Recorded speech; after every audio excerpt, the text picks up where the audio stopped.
5வது கிளி இதோட இப்படி சோடியாக மாட்டிச்சு என்ன ஒன்று பிடிச்சி விட்டோம்னா அதே இடத்துல இன்னொரு கிளி அது மாதிரி 2 இடத்துல 2 கிளி சோடியாக சாயந்தரம் ஒன்று காலையில் ஒன்று அதே இடத்துல.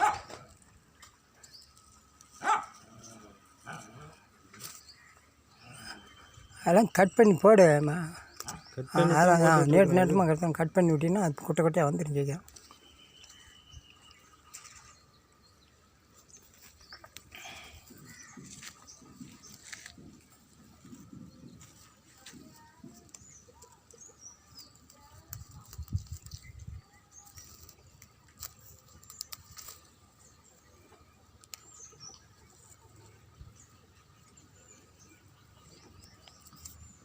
வாயில் ரத்தமே வருது.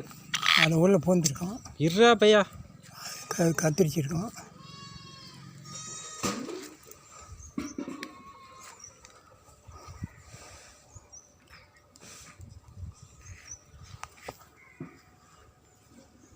கையை எடுத்தினா கொஞ்சம் இருக்கலாம். கையை எடுக்க தான் ஓடிவிடும். அவர் நல்ல வலையை எடுக்காது.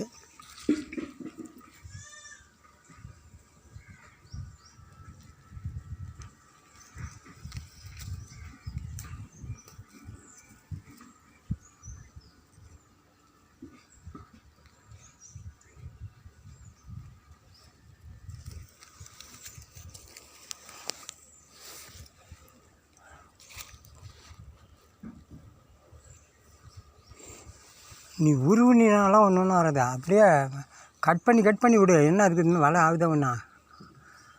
அப்படியே இடம் தெரிஞ்சால் தான் கட் பண்ண முடியும். நீ பாட்டுக்கு சொல்லுற. அது வந்துக்கிட்டே இருக்கும்பா. அங்கே பாருப்பாதா. நீ குட்டையாக கட் பண்ணி விட்டீங்கன்னா கிடைக்கும். நேட்டமாக கிடைச்சா அப்பா கழுத்தை பிடிச்சி நெருக்காதுன்னு வேறு வழி இல்லையா. கட் பண்ண குட்டையாவா அது வாகலை வந்துடும் பசுன்னு. அப்படி வந்துடும். ஒன்று உருண்டி பாட்டே போட்டுக்குங்க. காலில் இன்னும் கடிச்சிது பாரு ஒரு வேறல கத்திரிச்சே பிடிச்சி. கத்திரிச்சி புண்ணே ஆகி ஃபஸ்ட்டுக்குள்ளேயே இந்த மாதிரி கத்திரிக்காய் தான் அப்படியே எடுத்து போடலான்ட்டு பிடிச்சேன். அவ்வளோ